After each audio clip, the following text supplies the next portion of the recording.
इतिहास, वक्त की वो किताब जिसमें राजाओं की तलवारें चमकती हैं, युद्धों की गूंज सुनाई देती है और सिंहासन पर बैठे पुरुषों के नाम सुनहरे अक्षरों में लिखे जाते हैं।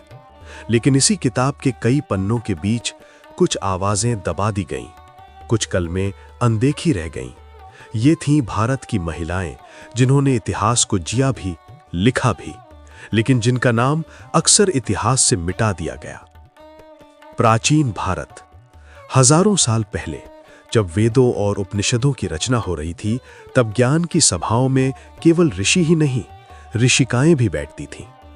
गर्गी, एक ऐसी विदुषी जिसने राजा जनक के दरबार में ब्रह्मांड और आत्मा पर प्रश्न पूछे। मैत्रेयी, जिसने अमरता और ज्ञान के अर्थ पर अपने पति याज्ञवल्क्य से तर्क किया।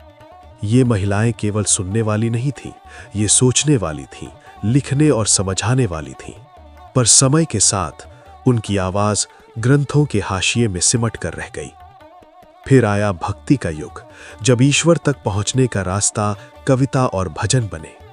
मीराबाई ने अपने पदों में प्रेम और विद्रोह लिखा। अंडाल और अक्का महादेवी ने समाज के सीमाओं को तोड़ा।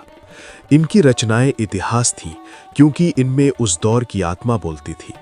लेकिन साहित्य के मंच पर पुरुष संतों के नाम बड़े अक्षरों में लिखे गए और स्त्रियों की कविताएं भावनाओं तक सीमित कर दी गईं। 19वीं और 20वीं सदी, जब भारत गुलामी की जंजीरों में जकड़ा था, तब सरोजिनी नायडू की कविताएं आजादी की धड़कन बन गईं। कमिनी रॉय ने शिक्षा और स्त्री अधिकारों पर लिखा। महादेवी वर्मा ने शब्दों में पीड़ा, करुणा और विद्रोह रचा। ये महिलाएं केवल कवित्री नहीं थीं, ये इतिहास की साक्षी और रचनाकार थीं। और जब भारत का संविधान लिखा गया, तो उस ऐतिहासिक दस्तावेज को गढ़ने वाली सभा में 15 महिलाएं भी थीं, जिनकी कलम ने देश का भविष्य तय किया। तो फिर सवाल उठता है कि अगर महिलाओं ने लिखा, सोचा और लड़ा, तो उनका नाम इतिहास में पीछे क्यों रह गया? क्योंकि इतिहास लिखने की ताकत लंबे समय तक सत्ता के पास थी, और सत्ता ज्यादातर पुरुषों के हाथों में थी। घर, समाज, भावनाएं और संघर्ष जहां महिलाएं थीं, उन्हें छोटी कहानियां समझा गया।